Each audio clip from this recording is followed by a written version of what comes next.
Students, स्वागत है आपका आज की इस वीडियो में। आज हम फिर क्लास 10 सब्जेक्ट हिंदी क्षितिज पार्ट 2 के चैप्टर फर्स्ट नेताजी का चश्मा के बारे में बात करेंगे। इस चैप्टर के रीडिंग करें। इस चैप्टर का जो लास्ट पेज है, एक लास्ट पैराग्राफ ही बचा है। इससे पहले कि चैप्टर की हम रीडिंग कर चुके हैं, उसकी व्याख्या को समझ चुके हैं।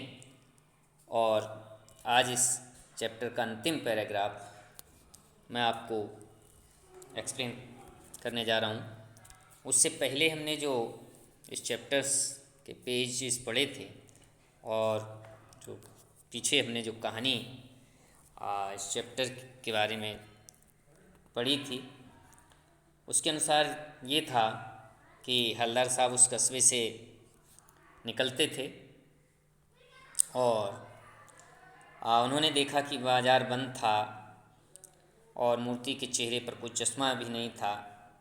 अगली बार भी उन्होंने मूर्ति को बिना चश्मे के देखा तो उन्होंने पान वाले से इसका कारण पूछा। तो उसने पान वाले ने हवलदार साहब को बताया कि कैप्टन मर गया है। और हवलदार साहब को ये सोचकर या ये सुनकर बहुत दुख हुआ कि अब नेताजी की मूर्ति बिना चश्मे के ही रहेगी। अब आगे इस तरह से लेकिन आदत से मजबूर, इसीलिए हवलदार साहब ने, हमने पीछे ये भी पढ़ा था कि हवलदार साहब ने इसीलिए अपने ड्राइवर से ये कह दिया था कि अब वह वहाँ नहीं रुकेंगे और चौराहे पे रुकना नहीं है, अपने ड्राइवर से कह दिया था। और काम भी बहुत है और पान कहीं आगे खा लेंगे। लेकिन अब हम देखें यहाँ से शुरू करते हैं। लेकिन आदत से मजबूर आँखें चौराहा आते ही मूर्ति की तरफ उठ गईं और कुछ ऐसा देखा कि वो चीख पड़े कि रोको। यानी आदत, क्योंकि एक चीज़ को लगातार देखने से हम उस आदत के अधीन हो जाते हैं, हमारी नज़रें उस दृश्य के अधीन हो जाती हैं और अनायास ही उस तरफ पहुंच जाती हैं। तो यही हवलदार साहब के साथ भी हुआ कि वो जब भी उधर से निकलते थे नेताजी की मूर्ति को बिना देखे नहीं जाते थे।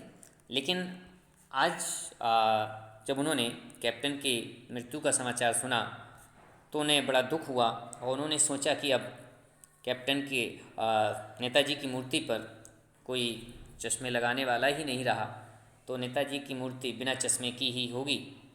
और इसलिए उन्होंने 2 बार देखा भी कि बिना चश्मे की मूर्ति को, इसलिए उन्होंने अगली बार अपने ड्राइवर से कह दिया कि वहाँ नहीं रुकेंगे और काम भी बहुत है और आगे कहीं पान खा लेंगे। लेकिन जैसे ही उस चौराहे से वो गुजरे, फिर भी ना चाहते हुए भी उनकी आंखें उस मूर्ति की तरफ उठ गईं और उन्होंने कुछ मूर्ति पर ऐसा देखा कि वो चीख पड़े। अपने ड्राइवर से कहा रोको। और जीप स्पीड में थी। जीप जो थी वो स्पीड में थी। स्पीड मीन्स गति में थी। और ड्राइवर ने ज़ोर से ब्रेक मारी, यानी ड्राइवर जो था उसने ज़ोर से ब्रेक मारी, जीप को एकदम रोका। तो इस तरह से रास्ता चलते लोग भी ये देखने लगे कि जीप रुकते रुकते हवलदार साहब जीप से कूदकर तेज कदमों से मूर्ति की तरफ लपके और उसके ठीक सामने जाकर अटेंशन में यानी सावधानी से खड़े हो गए। और वो जीप रुक भी नहीं पाई और बड़ी तेज़ी से जीप के रुकते रुकते, यानी धीरे धीरे वो रुक रही थी, तभी वो जीप से कूदकर और तेज़ कदमों से बड़ी तेज़ी से मूर्ति की तरफ बढ़े और मूर्ति के ठीक सामने जाकर सावधानी की मुद्रा में खड़े हो गए। और उन्होंने मूर्ति की आँखों पर सरकंडे से बना छोटा सा चश्मा रखा हुआ देखा। उन्होंने क्या देखा? सरकंडा। अब यहाँ एक वर्ड आया है कि मूर्ति की आँखों पर सरकंडे से बना चश्मा। तो ये सरकंडे क्या है? सरकंडे मीन्स एक प्रकार की ये लकड़ी होती है, जिससे बच्चे खेल खेल के अपने खिलौने उससे इस तरह से बना लेते हैं। एक ऐसी खोखली नुमा एक लकड़ी होती है जिसके ऊपर के भाग को शायद अलग करके और उसको मोड़ कर फोल्ड करके चश्मे का रूप बनाया जा सकता है। और बच्चे गाँवों वगैरह में इस तरह की ये सरकंडे बहुतायत में पाए जाते हैं और बच्चे इस तरह के विभिन्न खेल खिलौने उससे बना बना कर खेलते हैं। तो इस तरह से किन्हीं बच्चों ने मूर्ति पर सरकंडे से बना चश्मा जो है लगा दिया था, जैसे उसमें दिया भी है कि जैसे बच्चे बना लेते हैं। हवलदार साहब ये देखकर बड़े ही भावुक हो गए, उनकी आंखें नम हो गईं कहना चाहिए, और इतनी सी बात पर उनकी आंखें भर आईं, अर्थात उनकी आंखों में आंसू आ गए ये सब देखकर। इसका मतलब ये है, अर्थात हम कह सकते हैं कि हवलदार साहब को ये एहसास हुआ कि भले ही कैप्टन ना रहा हो, लेकिन बच्चों ने ही सही, सरकंडे से बना चश्मा ही सही, लेकिन इस कस्बे के लोगों में और बच्चों में भी अभी देशभक्ति की भावना बची हुई है। अर्थात उन्हें इस बात पर बड़ा गर्व हुआ और इसी कारण उनकी आंखें भी नम हो गईं, वो बहुत भावुक हो गए कि शायद अभी भी हमारे देश के बच्चों में देश प्रेम की भावना बची हुई है, भरी हुई है। इसलिए ओरिजिनल चश्मा ना सही, लेकिन सरकंडे से बना चश्मा लगाकर बच्चों ने नेताजी की जो मूर्ति थी उसके प्रति, नेताजी के प्रति, कहना चाहिए एक देशभक्त के प्रति अपनी देशभक्ति दिखाई है, अपना सम्मान प्रकट किया है। तो इस बात पर उनकी आंखें नम हो गईं।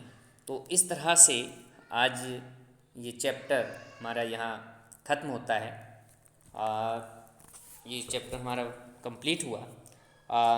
आज का जो मैंने आपको ये पैराग्राफ पढ़ाया उसका एक संक्षिप्त सार मैं आपको बता देता हूँ कि जब हवलदार साहब उधर से निकल रहे थे तो उन्होंने सोचा कि अब मूर्ति को नहीं देखेंगे, क्योंकि उस मूर्ति पर जो कैप्टन चश्मा लगा देता था वो नहीं है, तो मूर्ति पर कोई चश्मा भी नहीं होगा, इसलिए अब नहीं देखेंगे। लेकिन आदत से मजबूर जब वह उस चौराहे पर पहुँचे तो उनकी आंखें उस मूर्ति की तरफ स्वतः ही पहुँच गईं और नेताजी की मूर्ति को उन्होंने देखा तो उनकी आंखें भर आईं। मूर्ति पर किसी बच्चे ने सरकंडे का बना हुआ चश्मा लगा दिया था और हवलदार साहब इसीलिए भावुक हो उठे और उनकी आंखें नम हो गईं और उनके मन में अनेक भाव उमड़ने लगे। उन्होंने ये महसूस किया कि बड़ों के साथ बच्चों में भी और देश के प्रत्येक नागरिक में भी देशभक्ति की भावना बची हुई है या देशभक्ति की भावना भरी हुई है। तो इस तरह से ये चैप्टर हमारा चैप्टर फर्स्ट यहाँ कंप्लीट हुआ और इस चैप्टर की जो एक्सरसाइज है, इससे रिलेटेड जो क्वेश्चंस हैं, जो प्रश्न हैं, वो मैं आपको दूंगा। अब आपको उन सारे प्रश्नों के उत्तर लिखने हैं और जो आपने इस चैप्टर को पढ़कर इस चैप्टर की मैं कहना चाहिए जो समरी समझी है, जो इसका अर्थ ग्रहण किया है, जो इसका सार समझा है, उसको आप जो भी आपने समझा है, जो आपने अध्ययन किया है, उसके आधार पर इस चैप्टर के जो अभ्यास प्रश्न हैं उनका आप उत्तर देंगे और मुझे आशा ही नहीं बल्कि पूर्ण उम्मीद है कि आप ऐसा कर पाएंगे। आपने अच्छे से इसको समझ लिया होगा। तो आज की इस वीडियो में बस इतना ही। मिलते हैं नेक्स्ट अगली वीडियो में एक नए चैप्टर के साथ।